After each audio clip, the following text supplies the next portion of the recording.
السلام عليكم ورحمة الله وبركاته. كم جرتن كبجمتودا فجالتمتوني هردفتوني برسا روما الحمد لله هاني نغكوت نغيني هي جالا هن كبجادا بك جرتن مرا سنغو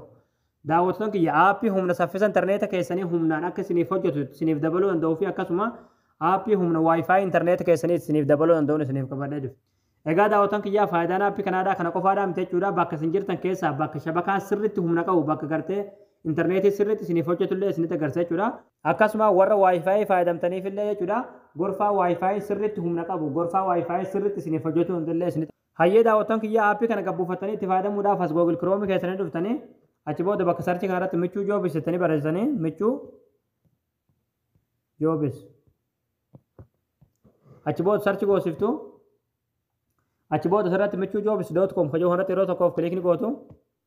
أجيبه ده حال خنا هستي سفدا أسرة تايكون سرچ هنا تيرو تكوف كليك نقطو أجيبه دبا كسرت كهرت سيجنال جتني برزاني देख ना أجيبه سرچ کو سفتو أجيبه ده حال خنا سورة خنا سنيباسا سورة خنا تيرو تكوف كليك نقطو أجيبه ده أبي بفجر أفسر سوت كدني ديمتو سوت مان قد ديمتو قدوم ديمتو أستلاتي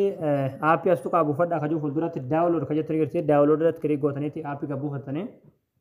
هيا داوتن كي يا أبي كابو فتني رو غلطن أبين حال كنا سنيف بنا ميچودا يرو أبين حال كنا سنيف بنا ميچودا بك سنجرتن كيسا بك انترنتين هم نتك أبو بك داتان كيسا سرت سنيف وجه چودا أبي كنا لالا چودن ديسن چودا akkasuma warri wifi fayyadamtan ammoo asirratti wifi kan jettan gartee irratti yeroo tokkoof kilik ni gootanii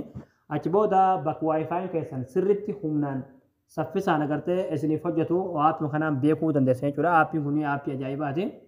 Asirratti haalli itti adda baafachuu qabdan bakka shabakaa sirritti humnaan hojjetu bakka saffisaan intarneetiin humnatti qabu haalli itti adda baafachuu dandeessan jechuudha. Xiyyaan makka sa'aatii kana jechuudha bicaa kanarra kan jiru